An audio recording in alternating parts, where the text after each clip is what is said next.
지난주 우리는 바리새인과 세리의 기도를 함께 살펴보았습니다.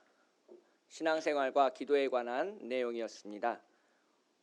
가장 먼저 신앙생활의 본질은 내면적이라는 것입니다. 다른 사람에게 보여지기 위한 것이 신앙생활이나 종교가 아니라는 뜻이죠. 그래서 기도와 믿음은 항상 은밀하게 이루어져야 합니다. 다른 사람이 보지 않는 골방에서 기도하라는 그 예수님의 말씀은 이런 의미를 담고 있습니다. 또한 신앙생활의 핵심은 하나님 앞에서 엎드려서 울부짖는 회개에 있습니다. 하늘을 우러러 보지도 못하고 자신의 가슴을 치며 주여 나를 불쌍히 여기소서 나는 죄인이로소이다라고 말했던 그 세리가 하나님으로부터 인정을 받고 의롭다 하심을 받고 칭찬을 받고 내려가는 장면을 우리는 함께 목격하였습니다. 그래서 신앙생활이 다른 사람을 멸시하거나 자신을 뽐내는 행동이 되어서는 안 된다는 것을 강조하고 있습니다. 다른 사람을 멸시하고 자신을 의롭다고 생각하는 사람들에게 예수님은 이 비유로 세리와 바리새인의 기도를 들어서 말씀하신 까닭이 여기에 있습니다. 오늘 함께 읽은 누가복음 19장 1절부터 10절까지에서도 세리가 등장합니다. 그 사람의 이름은 삭개오입니다.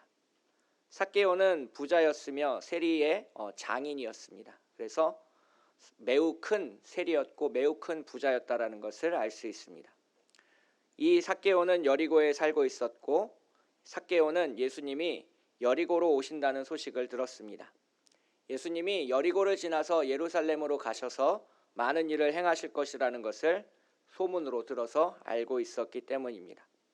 그리고 예수님이 어떤 일을 행하셨는지도 소문으로 익히 들었습니다.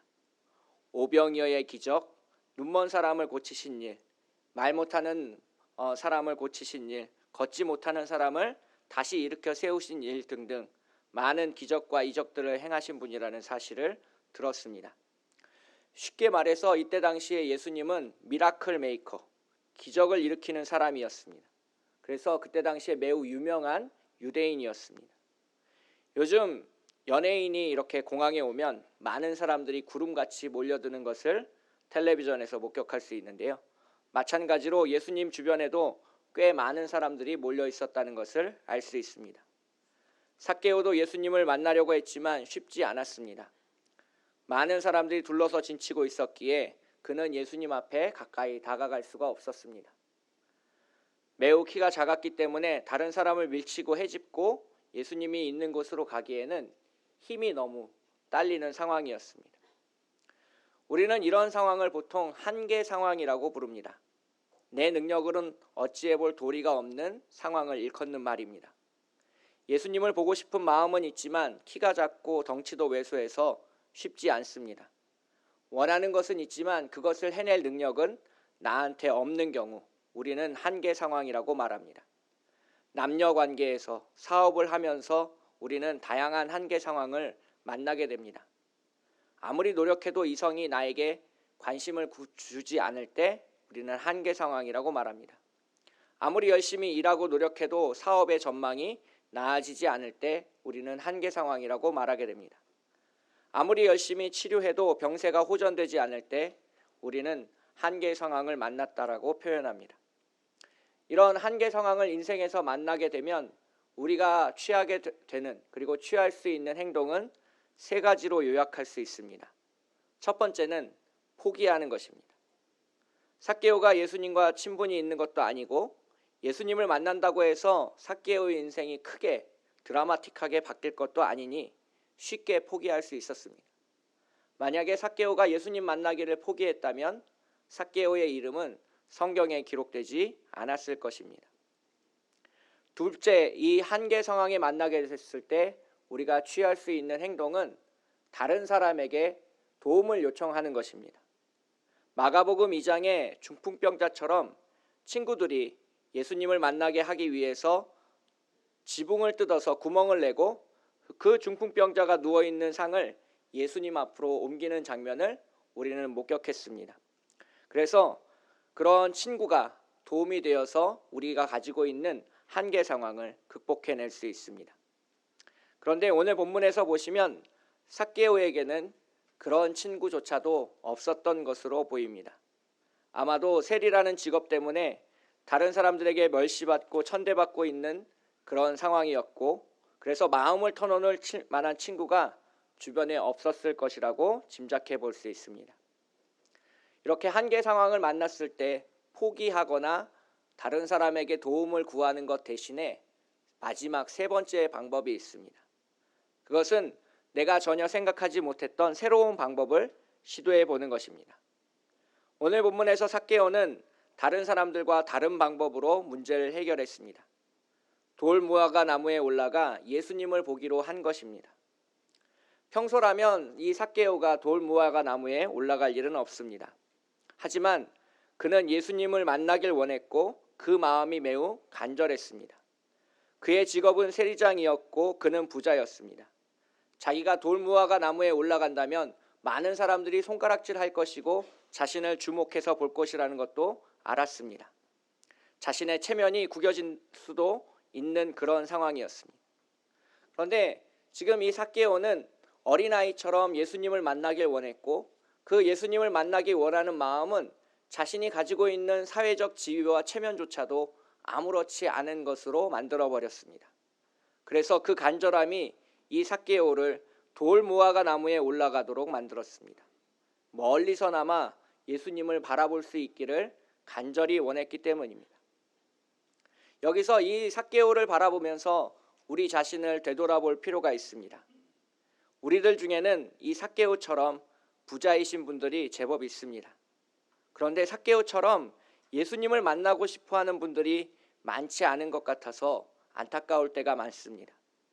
세상 속에서는 성공한 인생을 살아가지만 신앙인으로서는, 그리스도인으로서는 예수님을 만나려는 열정과 열망이 없이 살아가는 모습을 보아서 마음이 많이 아픕니다. 가만히 서서 사람들이 많으니까 예수님을 볼 수 없는 것이 너무 당연하다라고 말하고, 키가 작으니까 예수님을 볼 수 없는 거라고 말하면서 포기하는 그런 삭개오처럼 보여서 마음이 안타깝습니다. 우리 안에 예수 그리스도가 없는 것처럼 슬픈 일은 없습니다. 돈으로도 명예로도 내가 가진 어떤 것으로도 우리는 하나님 나라에 들어갈 수 없기 때문입니다. 오직 믿음으로만 우리는 하나님 나라에 들어갈 수 있습니다. 그리고 그 믿음이라는 것은 삭개오처럼 예수님을 보기 위해서 자신의 체면도 중요하지 않다라고 생각하게 우리를 만들어주게 됩니다. 오늘 삭개오처럼 믿음을 소유하시길 축복합니다. 예수님을 만나는 것보다 내 인생에서 더 중요한 것은 아무것도 없다라고 선언하시길 축복하겠습니다. 그렇게 간절히 예수님을 만나기 원했던 삭개오를 예수님이 알아보셨습니다. 그리고 삭개오가 올라갔던 그 돌 무화과 나무 밑으로 예수님이 천천히 걸어가셨습니다. 그리고 그의 이름을 부르셨습니다. 삭개오야 속히 내려오라, 내가 오늘 내 집에 유하여야 하겠다라고 말씀하셨습니다. 처음 만난 예수님이 자신의 이름을 알고 있다는 사실에 삭개오는 매우 놀랐습니다. 그리고 많은 사람들이 꺼려하는, 멸시하고 천대하는 자신의 집으로 예수님이 찾아오신다는 사실에 기뻐하였습니다. 믿음으로 나무 위에 올라갔던 삭개오는 예수님을 영접하게 되었습니다. 예수님이 오늘 저녁에 우리 집에 오셔서 함께 저녁 식사를 나눌 수 있다면 그것보다 더 큰 축복과 영광이 어디 있겠습니까? 지금 삭개오에게 그런 영광이 찾아왔습니다. 주변에 있던 많은 사람들이 그런 삭개오를 시샘하기 시작했습니다. 예수님을 보면서 수군거리기 시작합니다. 저가 죄인의 집에 들어갔도다. 삭개오의 집이라고 부르지 않고 죄인의 집이라고 부르고 있습니다. 그만큼 여리고에 살던 사람들이 삭개오를 싫어했다라는 것을 의미합니다. 자신들의 재산에 빨대를 꽂아 세금을 매겨서 로마에 갖다 바치는 놈, 필요 이상으로 돈을 걷어서 자기 배만 불리는 놈, 나라를 배신한 죄인이라고 사람들은 생각했고 그 삭개오의 이름을 부르지 않고 죄인의 집이라고 불렀습니다. 여기서 우리는 왜 예수님이 죄인의 집, 삭개오의 집으로 들어가셨을까를 생각해 보려고 합니다. 많은 사람들이 터부시하는 그 집으로 왜 예수님이 들어가셨을까요? 사실 이것은 예수님 주변에 있던 사람들이 너무나도 궁금해했던 사실입니다. 실제로 마태복음 9장 9절부터 13절을 보시면 바리새인들이 예수님을 향해서 그렇게 질문하는 것을 볼 수 있습니다. 바리새인들이 보고 그의 제자들에게 이르되 어찌하여 너희 선생은 세리와 죄인들과 함께 잡수시느냐. 이에 대해서 예수님은 이렇게 답변하셨습니다. 예수께서 들으시고 이르시되 건강한 자에게는 의사가 쓸데없고 병든 자에게라야 쓸데있느니라. 너희는 가서 내가 긍휼을 원하고 제사를 원하지 아니하노라 하신 뜻이 무엇인지 배우라. 나는 의인을 부르러 온 것이 아니요 죄인을 부르러 왔노라 하시니라. 마태복음 9장 12절 13절의 말씀입니다. 예수님은 바리새인이나 서기관과 같이 사회적으로 존경받는 그 사람들을 사귀길 원하지 않으셨습니다. 세리나 죄인들처럼 멸시받고 천대받는 사람들의 집에서 식사를 즐겨 하셨습니다. 이것은 예수님의 매우 의도된 행동이었습니다. 예수님은 이 행동을 통해서 자신이 왜 세상에 오셨는지를 가장 극명하게 잘 드러내 보여주시고 계십니다. 그 목적은 이렇습니다. 이 세상에서 가장 낮은 자와 함께하기 위해서 하나님의 아들이 이 땅에 오셨다. 세상 속에서 멸시받고 천대받는 세리와 죄인들을 구원하기 위해서 예수님이 이 세상에 오셨다. 그들을 구원하기 위해서 예수님은 십자가를 지기 위해 예루살렘에 올라가실 것이다. 그곳에서 예수님은 채찍질 당하고 조롱받고 침뱉음 당하며 십자가에 달려 죽으실 것이다. 세상에서 가장 수치스러운 죽음으로 예수님은 죽으실 것이다. 모든 사람 앞에서 벌거벗겨진 채 피 흘리며 죽어갈 것이다. 괴로운 신음소리를 토하다가 저주받은 자로 죽어갈 것이다. 그렇게 예수님이 죽고 피 흘리셔야 우리 같은 죄인들이 구원받을 것이다. 지금 너희 바리새인들이 멸시하는 그 세리와 죄인들을 위해 하나님의 아들 예수 그리스도는 십자가의 죽음을 받아들이기 위해 이 세상에 오셨다. 세리와 죄인들과 식사하심으로써 자신이 세상에 오신 목적을 가장 잘 선포하고 계시는 예수님의 모습을 우리는 볼 수 있습니다. 그리고 성경 속에서 우리는 예수님이 다른 사람과 식사로 교제하는 장면을 꽤 많이 목격하게 됩니다. 성경에서 대부분 나오는 예수님이 식사하시는 장면은 하나님의 나라가 그 가정 안에 임했다라는 것을 선포해주고 있습니다. 지금 예수님이 삭개오의 집에서 삭개오와 함께 식사를 나누신다는 것은 하나님의 나라가 이 삭개오의 집에 임했다라는 것을 의미합니다. 성경에서 말하고 있는 하나님의 나라는 예수님이 주인 되시는 곳, 예수님이 다스리시는 곳, 예수님과 함께 떡을 떼며 포도주를 마시는 곳, 그곳이 바로 천국이요 하나님의 나라입니다. 무엇을 먹을까, 무엇을 마실까, 무엇을 입을까와 같은 세상적인 고민을 더 이상 하지 않아도 되는 곳, 예수님이 우리의 삶의 모든 것을 책임지시는 곳, 그곳이 바로 천국이요 하나님의 나라입니다. 지금 삭개오는 하나님 나라에서 하나님의 아들이신 예수 그리스도와 함께 떡을 떼며 물고기를 먹고 포도주를 마시고 있습니다. 삭개오는 예수님을 영접함으로 하나님의 나라를 미리 체험하고 있는 것입니다. 하나님의 나라를 체험한 삭개오는 기쁨이 흘러넘칩니다. 예수님이 자신의 이름을 불러주셨기 때문입니다. 예수님이 아무도 찾아오지 않는 자신의 집에 찾아오셔서 함께 식사를 나누고 계시기 때문입니다. 많은 사람들이 자신을 세리장이라고 부르며 싫어하고 뒤에서 험담을 늘어놓는 그런 세상 속에서 유일하게 예수님만이 친근하게 자신의 이름을 부르셨기 때문입니다. 우리가 세상을 살아가다 보면 내 이름이 무엇이었는지 까먹을 때가 종종 있습니다. 세상에서는 김 목사로, 집에서는 남편으로, 아빠로 불리지만 실제로 김진현이라는 이름을 불러주는 사람은 거의 없습니다. 나를 목사라서 좋아해 주기도 하고 싫어해 주기도 하지만 나의 실체의 전부를 알고 이해해 주는 사람은 그렇게 많지 않습니다. 하나님은, 예수 그리스도는, 성령님은 그렇게 친근하게 우리에게 다가와서 우리의 이름을 부르십니다. 만약에 우리가 기도 가운데 나의 이름을 부르는 누군가가 느껴진다면 우리는 확실히 하나님과 교제하고 있다는 사실을 꼭 기억하시길 부탁드립니다.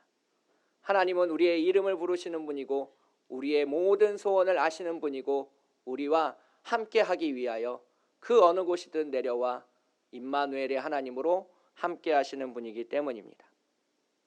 그 하나님이 오늘 우리와 함께하신다면 우리도 삭개오처럼 변화될 것입니다. 삭개오는 기쁨이 흘러넘쳤고 주님 안에서 온전히 변화되었습니다. 오늘 본문 9절을 보시면 삭개오는 먼저 이렇게 고백합니다. 삭개오가 서서 주께 여짜오되 주여 보시옵소서 내 소유의 절반을 가난한 자들에게 주겠사오며 만일 누구의 것을 속여 빼앗은 일이 있으면 내 갑절이나 갚겠나이다. 그는 부자였습니다. 그 재산을 모으기 위해서 자신의 인생 전부를 바쳤던 사람입니다. 그런데 그 삭개오가 지금 예수님을 만나고 모든 것이 변했습니다. 자신이 중요하다고 생각했던 목숨처럼 여겼던 돈이 아무렇지 않게 생각되었습니다.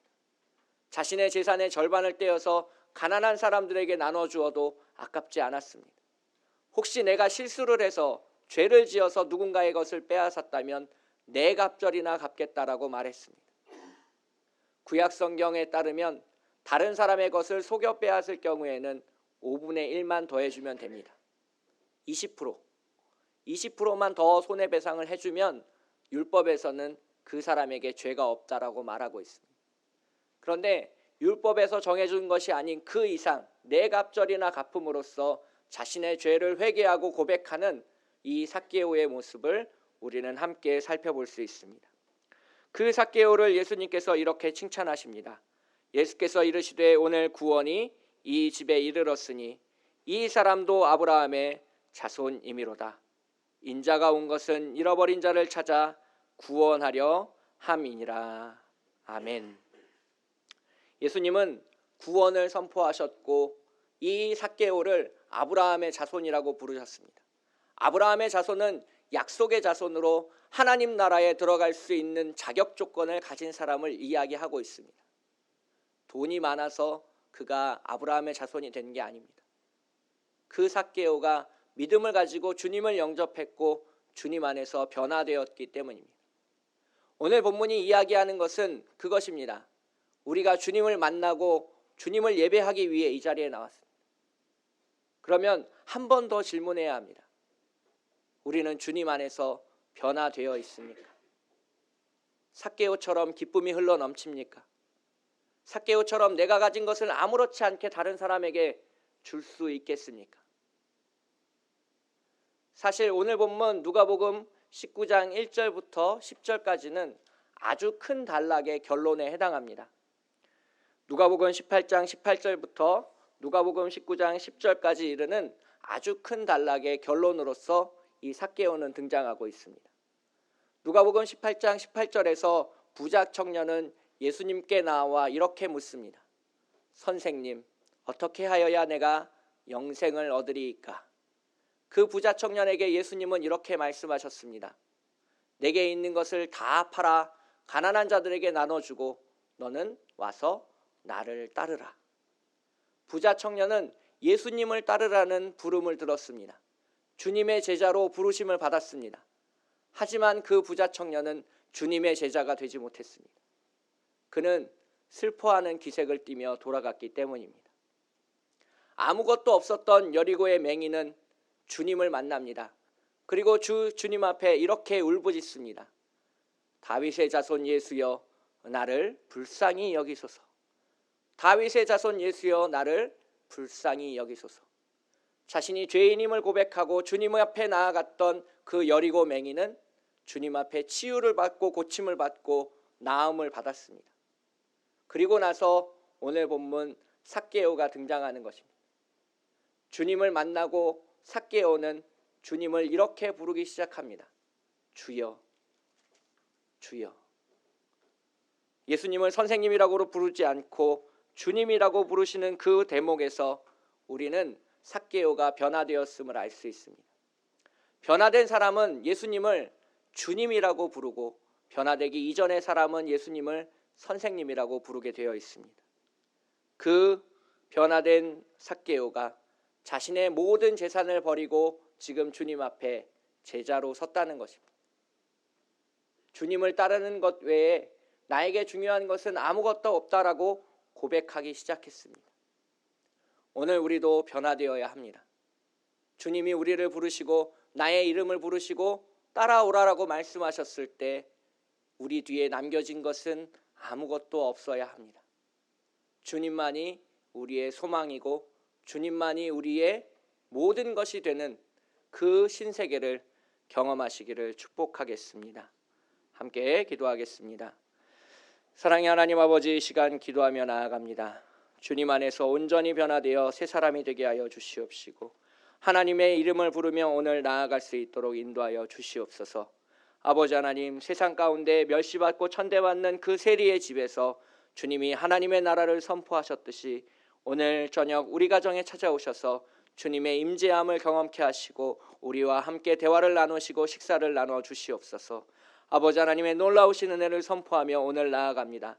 주께 여짜오되 주님, 우리가 가진 모든 것을 주님께 바칠 수 있습니다 라고 말하는 이 삭개오의 고백이 우리의 고백이 되게 하여 주시옵시고 하나님을 따르며 믿고 나아가는 거룩한 삶이 되게 하여 주시옵소서. 오늘도 주님을 사랑하며 나아갑니다. 주님 안에서 변화되어 참 그리스도인으로 빛을 세상에 전하는 빛과 소금이 되게 하여 주시옵소서. 거룩하고 아름다우신 우리를 사랑하시는 예수님의 이름으로 기도합니다. 아멘.